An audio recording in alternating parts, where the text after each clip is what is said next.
నేడు జనసేన అధినేత పవన్ కళ్యాణ్ భీమవరంలో పర్యటించనున్నారు. ఉదయం 11 గంటలకు ప్రత్యేక హెలికాప్టర్లో భీమవరం చేరుకుంటారు. అక్కడి నుంచి టీడీపీ పశ్చిమ గోదావరి జిల్లా అధ్యక్షురాలు తోట సీతామహాలక్ష్మితో భేటీ అవుతారు.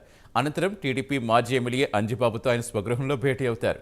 ఇద్దరితో భేటీ అయ్యాక సాయంత్రం 4 గంటలకు పశ్చిమ గోదావరి జిల్లా జనసేన నాయకులతో భేటీ అయి ఎన్నికల కార్యాచరణపై చర్చిస్తారు.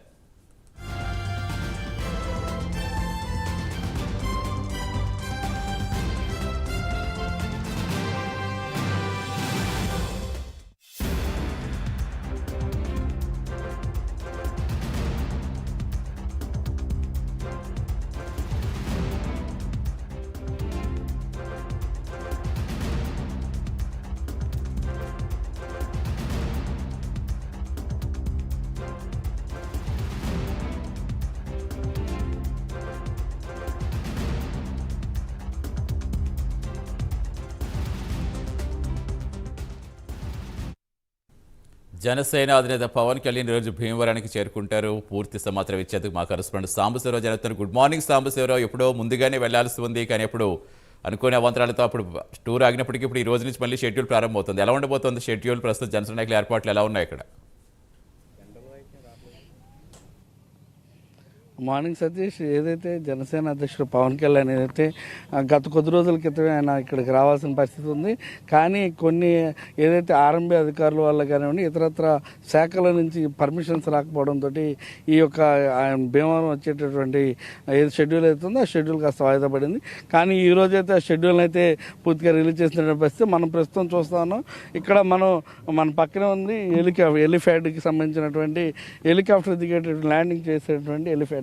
మొత్తంగా ఏదైతే జనసేన అధ్యక్షుడు పవన్ కళ్యాణ్ పశ్చిమ గోదావరి జిల్లాలో ముఖ్యంగా భీమవరంలో తను పోటీ చేస్తాడంటూ కూడా ఇప్పటికి తెలుస్తోంది. భీమవరం పోటీ చేసేటటువంటి అంశం మీద కూడా ఈరోజు ఏదైతే జనసేన నేతలతోటి పశ్చిమ గోదావరిలో ఉన్నటువంటి ముఖ్య నేతలందరితో కూడా ఆయన కార్యక్రమాల్లో కూడా అనేక ఏదైతే ఎవరెవరితో ఏ విధంగా ఉండాలి, ఏ విధంగా మసుకోవాలనే అంశాలపైన పూర్తిగా చర్చించనున్నారు. మనం చూస్తా ఉన్నాం ఇక్కడ ఏదైతే ప్రోటోకాల్కి సంబంధించి అన్ని విధాలా కూడా పోలీసులు కూడా భారీ బందోబస్తు అయితే ఏర్పాటు చేశారు. మనం చూస్తా ఉన్నాం పవన్ కళ్యాణ్ ఎలిఫ్యాడ్ దిగిన తర్వాత కాసేపు రెస్ట్ తీసుకోవాలంటే కూడా అక్కడ క్యారవాన్ ఒకటి ఏర్పాటు చేశారు. అదేవిధంగా ఫైర్ సిబ్బందికి సంబంధించి ఫైర్ సిబ్బంది కూడా అక్కడ ఏదైతే దాని ఫైర్కి సంబంధించినటువంటి వాహనాన్ని కూడా తీసుకురావడం జరిగింది. అదేవిధంగా అంబులెన్స్, అదేవిధంగా ప్రోటోకాల్కి సంబంధించి టోటల్గా ప్రతి చోట కూడా పోలీసులు అయితే ఇప్పటివరకు కూడా మనం చూస్తా ఉన్నాం.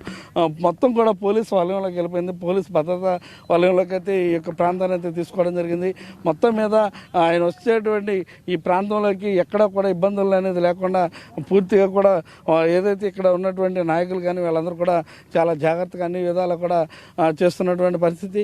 ముఖ్యంగా మనం చూసినట్లయితే జనసేన అధ్యక్ష పవన్ కళ్యాణ్ 11 గంటలకైతే ఆయన ఈ యొక్క ఎలిఫ్యాడ్ ఉన్న స్థానానికి అయితే వస్తారని తెలుస్తోంది. ఆయన ఇక్కడికి వచ్చిన తర్వాత తదనంతరం ఆయన ఇక్కడి నుంచి ఇక్కడ ఉన్నటువంటి కళ్యాణ మండపానికి అయితే వెళ్తూ ఉంటారు. ఆయన కళ్యాణ మండపానికి వెళ్ళిన తర్వాత అంటే మనం చూస్తూ ఉన్నాం గతంలో అంజిబాబు అని ఆయన ఇక్కడ స్థానిక ఎమ్మెల్యేగా ఉన్నారు. ఆయన టీడీపీ తరఫున పోటీ చేస్తున్నటువంటి వ్యక్తి. ఆయన కూడా కలుస్తారని కూడా తెలుస్తోంది. ఆయనకి సంబంధించి కూడా అంటే జనసేన టీడీపీ పొత్తులో భాగంగా ఆయనతో కూడా కలిసి మాట్లాడి సమన్వయం చేసుకుంటూ రానున్న రోజుల్లో ఇక్కడి నుంచి పోటీ చేస్తాను కాబట్టి దానికి తగినటువంటిది సహాయం అందించాలంటూ కూడా ఆయన అడిగి తీసుకునేటువంటి అవకాశం కనిపిస్తోంది. అదేవిధంగా ఏదైతే పశ్చిమ గోదావరి జిల్లా అధ్యక్షురాలుగా ఉన్నటువంటి తోట సీతామహాలక్ష్మి ఉన్నారు. ఆమె మాజీ ఎంపీ కూడా ఆమెను కూడా ఈరోజు ఆయన కలుస్తూ ఉన్నారు. ఆయన కలిసి ఏదైతే ఇక్కడ జిల్లా వ్యాప్తంగా ఉన్నటువంటి టీడీపీ శ్రేణులు కూడా రానున్నటువంటి ఎలక్షన్లో జనసేన పార్టీకి మద్దతు ఇచ్చే విధంగా, అదేవిధంగా ఎక్కడా కూడా పొరపత్యాలు పోకుండా జిల్లా అధ్యక్షులుగా ఉన్నటువంటి వారు సమన్వయం చేసుకుంటారు కాబట్టి అలాంటి ఎక్కడ పొరపాట్లు రానికుండా సమన్వయం చేసే విధంగా ఆమెతో కూడా పలు చర్చలు అయితే చేయనున్నారు.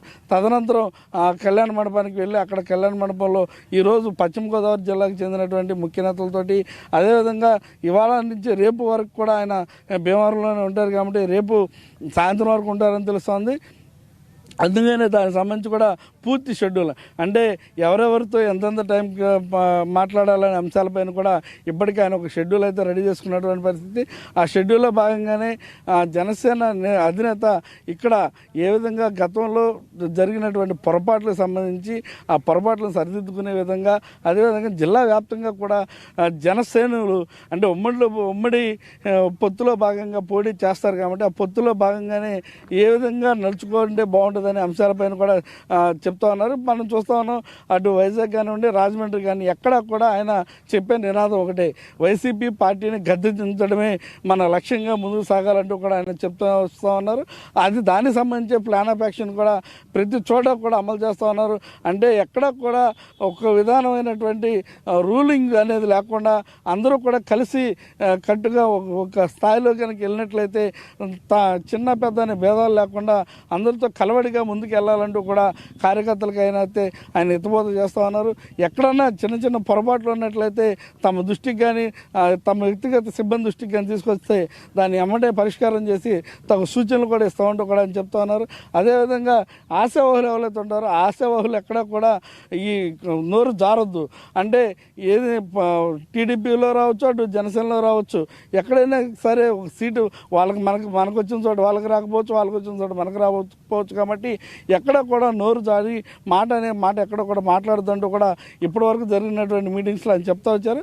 దానికి సంబంధించే ఇక్కడ ఆయన మరలా ప్రతి ఒక్కరికి కూడా కేడర్ని సమాయత్తం చేయడానికి సంసిద్ధతగా ఉన్నారు. అదేవిధంగా పశ్చిమ గోదావరి జిల్లాకు సంబంధించి ఆక్వా రంగంలో ఇక్కడ చాలా ఇబ్బందికరమైనటువంటి వాతావరణం ఉంది. అంటే ప్రస్తుత ప్రభుత్వం ఏదైతే కరెంట్ ఛార్జీలు పెంచిందంటూ కూడా గతంలో జనసేన పార్టీ ధర్నాలు చేయడం జరిగింది. అదేవిధంగా ఇక్కడ ఆక్వా రంగానికి సంబంధించి ఒక్కసారిగా కుదేలైపోతున్నటువంటి పరిస్థితి. ముఖ్యంగా భీమవరం కేంద్రంగా చాలామంది ఆక్వా రైతులు కానివ్వండి, వ్యాపారవేత్తలు కానివ్వండి అనుకోకుండా ఐపీఎల్ కూడా పెడుతున్నటువంటి పరిస్థితి. అంటే ఏదైతే ఒకసారిగా సడన్గా డౌన్ అయిపోవడం, సడన్గా రేట్లు పెంచడం, సడన్గా డౌన్ అయిపోవడం వల్ల ఒక స్థిరమైనటువంటి రేట్లు లేకపోవడం ద్వారా ఇక్కడ ఆక్వా రంగం కూడా భీమవరం చాలా అతలకుతం అవుతుంది. దానికి సంబంధించి కూడా పలు సూచనలు తీసుకుని రానున్నటువంటి మేనిఫెస్టోలో దానికి సంబంధించినటువంటి పలు విధి విధానాలను కూడా ఆయన ప్రవేశపెట్టనున్నారు. అదేవిధంగా ఫుడ్ ప్రాసెసింగ్ సంబంధించి కూడా ఇక్కడ కొన్ని అంటే సీ ఫుడ్ సంబంధించి కానివ్వండి, ఆక్వాకి సంబంధించి కానివ్వండి, రొయ్యలకు సంబంధించి కానివ్వండి, చేపలకు సంబంధించి కానివ్వండి, ఇక్కడి నుంచి సీ ఫుడ్ కానివ్వండి, ఇతర అంశాలు ఏదైతే ఉన్నాయో ఫుడ్ సంబంధించి కూడా ఆ ఫుడ్కి సంబంధించిన కొన్ని ఫ్యాక్టరీస్ ద్వారా ఇక్కడ తీసుకొచ్చి చేయడంలో ఆయన ఉన్నట్టుగా తెలుస్తుంది. దానికి సంబంధించి కూడా ప్లాన్ ఆఫ్ యాక్షన్ కూడా ఆయన చెప్తారని కూడా తెలుస్తుంది. మొత్తం మీద జనసేన అధ్యక్షుడు భీమవరానికి సంబంధించి పూర్తి స్థాయిలో అవగాహనతోటి అన్ని విధాలుగా కూడా ప్రజల్లోకి వెళ్ళే విధంగా ప్రజలు జనసేన అధ్యక్షుడిని ఈసారి గట్టిగా గెలిపించుకుంటారనే నమ్మకంతో అయితే ఇక్కడ ఉన్నటువంటి శ్రేణులు అయితే చెప్తున్నారు. అదేవిధంగా ఏదైతే జిల్లా వ్యాప్తంగా పోటీ చేసేటటువంటి కార్యకర్తలు నాయకులు ఎవరైతే ఉన్నారో నాయకులందరికీ కూడా కార్యకర్తలు సముచిత ఏదైతే చక్కగా సహకరిస్తూ ముందు సాగిపోతే కనుక గెలుపు సాధ్యపడుతుంది. కాబట్టి ఎన్ని సీట్లలో మనం పోటీ చేసిన అన్ని సీట్లు గెలిచే విధంగానే పావులు కదపాలంటూ కూడా ఆయన మొత్తం మీద ఇక్కడ ఉన్నటువంటి కేడర్కి అయితే ఈ రోజున చెప్తున్నారు. అదేవిధంగా ఈరోజు సాయంత్రం వరకు కూడా స్థానికంగా ఉన్నటువంటి ఈ కేడర్ తోటి రేపు జిల్లా వ్యాప్తంగా ఉన్నటువంటి వారితో కూడా ఆయన మాట్లాడతారని తెలుస్తోంది. సతీష్. Thank you Sambasivarao.